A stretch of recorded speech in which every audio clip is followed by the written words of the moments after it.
There's a story about how we came to know Air Force One.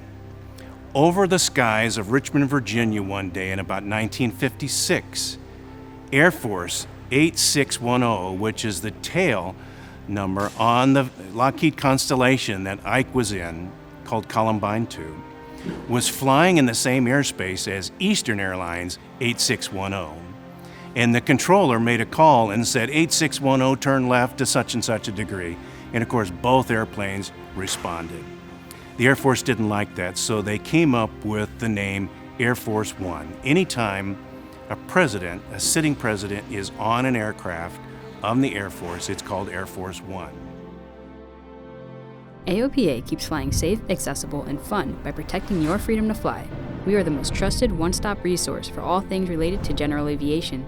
Become an AOPA pilot today.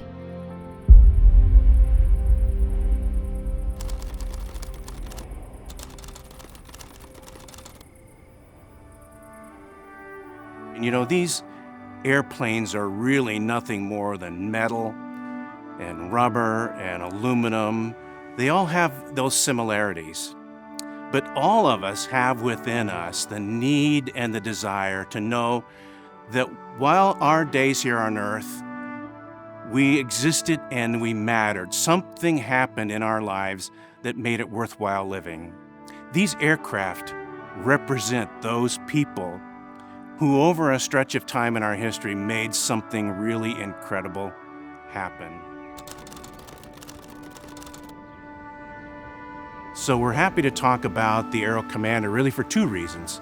First, it was used by the Eisenhower administration from 1955 to 1960.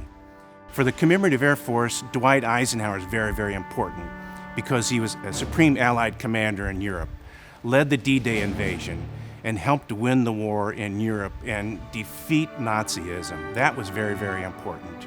So his life mattered, and we honor him. But we also honor the aircraft because it's the smallest plane ever to be used as Air Force One. Air Force One kind of has a magic about it, doesn't it? You know, you see the big 747 flying all around. It's got these beautiful colors, but it stands for something very, very important in the hearts and minds of all Americans, and that is that it stands for the presidency, it stands for our Constitution, it stands for our way of life and our freedoms.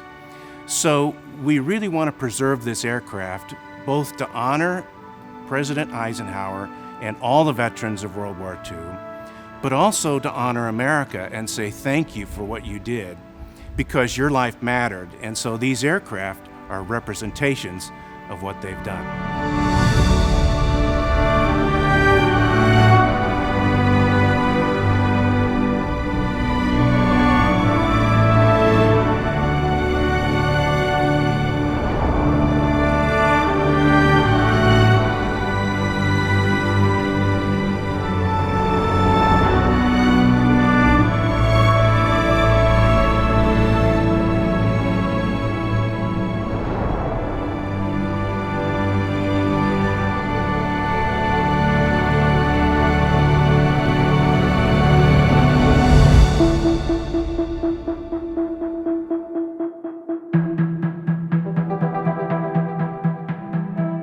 Ike acquired a farm in Gettysburg, Pennsylvania that's actually part of the Gettysburg battlefield. And when he became president, he went to his Air Force One pilot and said, I want to fly back and forth from Washington, D.C. to my farm in Gettysburg. That's kind of my retreat.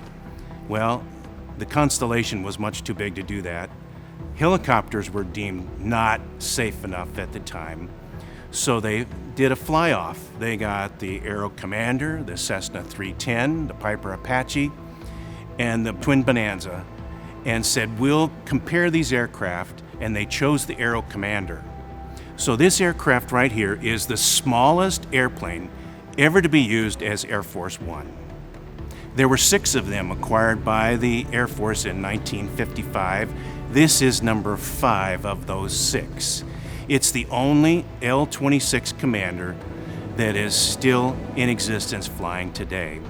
There are a couple of others, one in the Air Force Museum, one in a museum in Louisiana.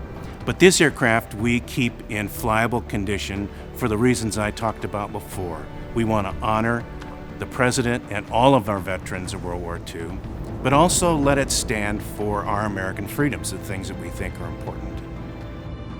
So today when it flies, when kids get in, when veterans get inside of it, when people come up and ask the story and we're able to tell the story, we get a tremendous amount of personal satisfaction out of that.